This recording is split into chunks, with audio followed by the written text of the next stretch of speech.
TV. Bedtime with Baby Frog TV. Today we will tell you a story about Cinderella.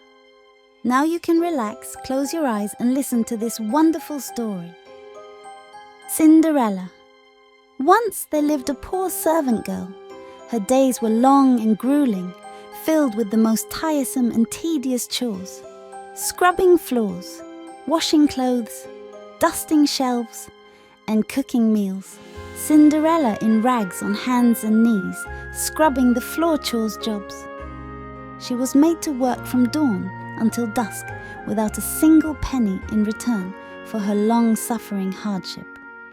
It was the most terrible injustice. You see, her mother had died and her father soon remarried. But his new wife was a simply wretched woman, and she had, from a previous marriage, 2 equally wretched daughters of her own. They would tease the poor girl dreadfully each day.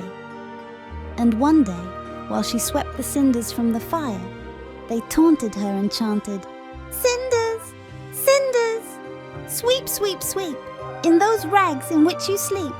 From this day, your name will be Cinderella, hee, hee, hee."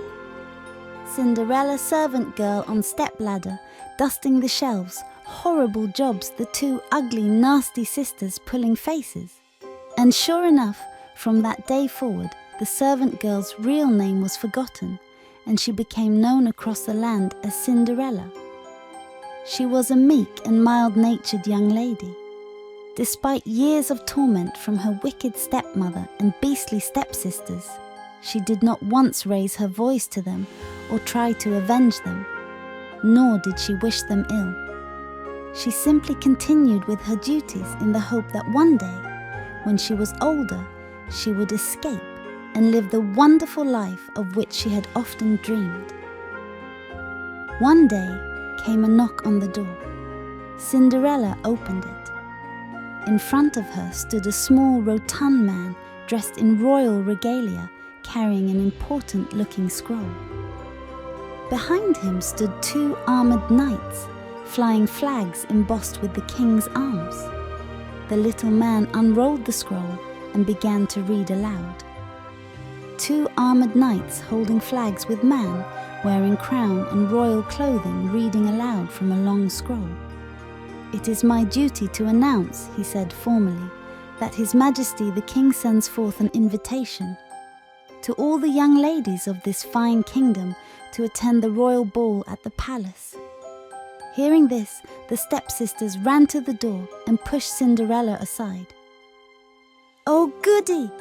they cried, clapping their hands with delight. The little man continued, "The prince, an heir to the throne, seeks a princess, and he would like to meet each lady of the kingdom in the hope of finding true love. The palace doors will open at 8 p.m. this Saturday." The little man then turned, mounted his horse and galloped off, followed closely by the 2 knights. The stepsisters closed the door and, not able to contain their excitement, let out an almighty shriek. The stepmother entered. "What is the meaning of all this hilarity?" she cried. "Oh, Mama, we have been invited to the royal ball, and I feel sure that one of us will be picked as the new princess." "Of course you will," replied the stepmother, breaking into a hideous smile.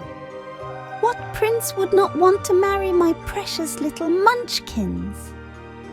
The 2 ugly sisters dancing around, having fun, Cinderella watched on, desperately trying to avoid a fit of the giggles.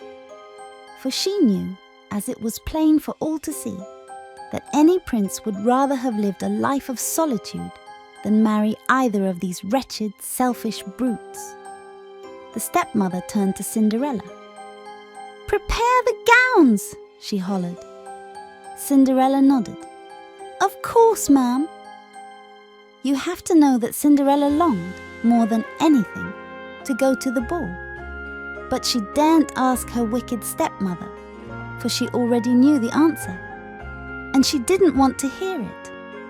So she simply busied herself for the following days with her chores, and of course preparing her stepsisters' ball gowns. The evening of the royal ball arrived. A splendid horse-drawn carriage pulled up to the front door, and the stepsisters, adorned in their painstakingly hand-stitched gowns, promptly climbed aboard.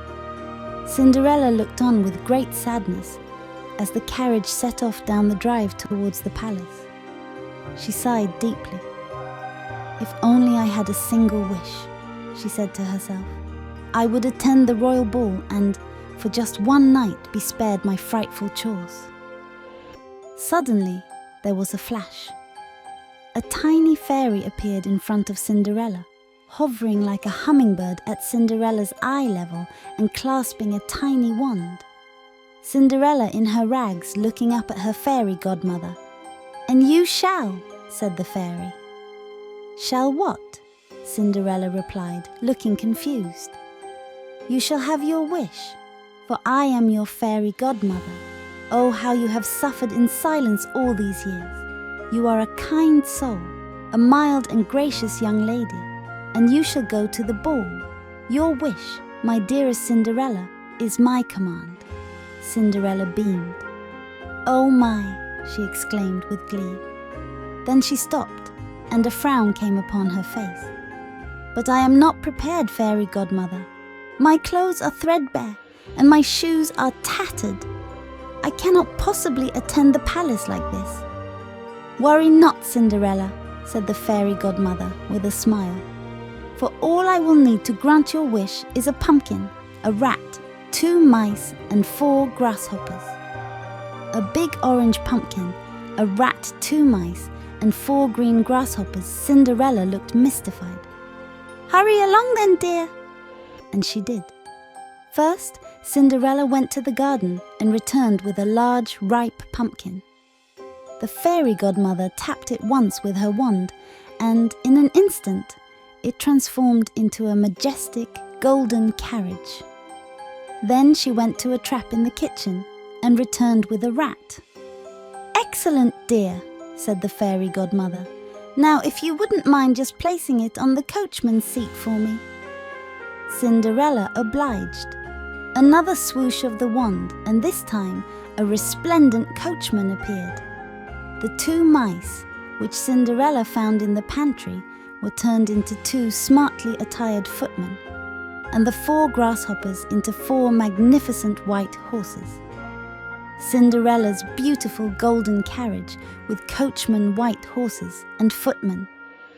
"And now," said the fairy godmother, "for my final touch." She tapped Cinderella's shoulder with her wand. A spark flew up. The ragged clothes in which she stood a moment earlier were replaced with a picture of sublime elegance. Cinderella in a magical, sparkling ball gown fit for a princess. And upon her feet, the finest pair of shimmering glass slippers that your eyes could behold. Cinderella in her sparkling ball gown and shimmering glass slippers. "Sensational!" exclaimed the fairy godmother. "But remember," she said shortly, "as the clock strikes midnight, this magic spell will be broken and your clothes will return to rags." "I understand," said Cinderella, kissing her fairy godmother on the cheek. "And 1,000 thank yous for your wonderful kindness." Cinderella stepped into the carriage. Then, with a single swish of the coachman's reins, the horse-drawn golden carriage departed for the royal ball. A trumpet sounded as the golden carriage drew up at the palace gates. Cinderella received a royal welcome. Lords bowed low. Ladies curtsied. And many heads turned as she entered the ballroom, including that of the prince, who was immediately struck by Cinderella's elegance and the warmth of her smile. The prince approached. "Milady," he said, bowing his head slowly and offering his hand, "would you be so kind as to take my first dance?" "I would be delighted," said Cinderella. She could feel her cheeks beginning to blush as she accompanied the prince to the dance floor. The orchestra began to play. Cinderella in beautiful gown, happy, dancing with happy prince. Every eye in the ballroom was upon them, including those of her stepsisters. But such was her transformation, they simply didn't recognize her. Instead, they stared in envy, longing to take her place before the prince. But they never did. From that moment forth, the prince had only eyes for Cinderella. The two of them spent the whole evening dancing in each other's arms and greatly enjoying each other's company. Many hours drifted by. 9 p.m., 10 p.m., 11 p.m. Suddenly, Cinderella looked up at the clock. It was 11:59 p.m. and she only had 1 minute before the magic spell was broken. "I must go," she said to the prince. Without delay, she darted out of the room, past the guards and through the palace. But as she reached the hall, she lost one of her glass slippers, and in her haste to get away, she left it. Clock striking 12 midnight, Cinderella, running away from the ball, lost glass slipper. Alas! The clock struck midnight. Cinderella found no coach outside the palace, only a pumpkin. Even the rat, mice and grasshoppers were nowhere to be seen. And now, clad in her original rags, Cinderella had no choice but to run home alone in the darkness of the night. A few days passed. Cinderella returned to her daily chores, and her stepsisters continued their relentless beastliness towards her. Everything was back to normal. The evening of the royal ball began to blur and fade in Cinderella's mind like a magical dream. Had the pumpkin really turned into a golden carriage and the rat into a coachman? Had she really danced all night with the prince as her stepsisters watched on in envy? She was beginning to doubt it. Suddenly came a rap upon the door. Cinderella opened it. In front of her stood the same round little man that had announced the royal ball, the same 2 knights behind him as before. "I present," he said triumphantly, "His Majesty, the Prince." A trumpet sounded, and the armoured knights parted to reveal the prince, holding a sparkling glass slipper, the very same slipper that had escaped Cinderella's foot as she fled the palace a few nights earlier. Cinderella's eyes widened. It really happened, she thought to herself. She locked eyes with the prince and held his gaze for a moment. Not for long, but enough time for him to know the lady with whom he had danced that magical night was standing before him. All of a sudden came the heavy stomping of feet, and the stepsisters came rushing to the door, barging Cinderella aside so hard she nearly lost her footing. The little man continued, "His Majesty is visiting every home in the land to find the rightful owner of this glass slipper. The foot that fits this shoe belongs to the lady that he will ask to marry." The sisters yelped with excitement. Now, at this point, the prince already knew that the sisters' feet would not fit the shoe, but he had not the heart to tell them. So, for the following 10 minutes, a quite ridiculous charade took place as the sisters in turn tried on the slipper. The first sister's foot was so wide that it barely made it halfway in. And to avoid the slipper shattering under the pressure being exerted upon it, the little man was forced to intervene. First, ugly sister, struggling trying on glass slipper too small. The second sister had more luck. She eventually managed to compress her foot into the slipper, only for the sides of her foot to spill over the edges like a river bursting its banks. Second ugly sister struggling trying on glass slipper too small. Then came the turn of Cinderella. The sisters scoffed in unison at the mere thought of Cinderella, in her threadbare rags, trying on such an elegant shoe. The prince stepped forward with a knowing look in his eye, knelt down and carefully slid the glass slipper on Cinderella's foot. The prince smiled. "A perfect fit," he said. Prince, holding Cinderella's hand, helping to try on glass slipper a perfect fit. Without a moment's hesitation, Cinderella reached into the pocket of her ragged servant's dress. Then, bending slowly forward, she placed the matching slipper upon her other foot. "A matching pair," exclaimed the prince with delight. "There is no doubt that you, Cinderella, are my one true love.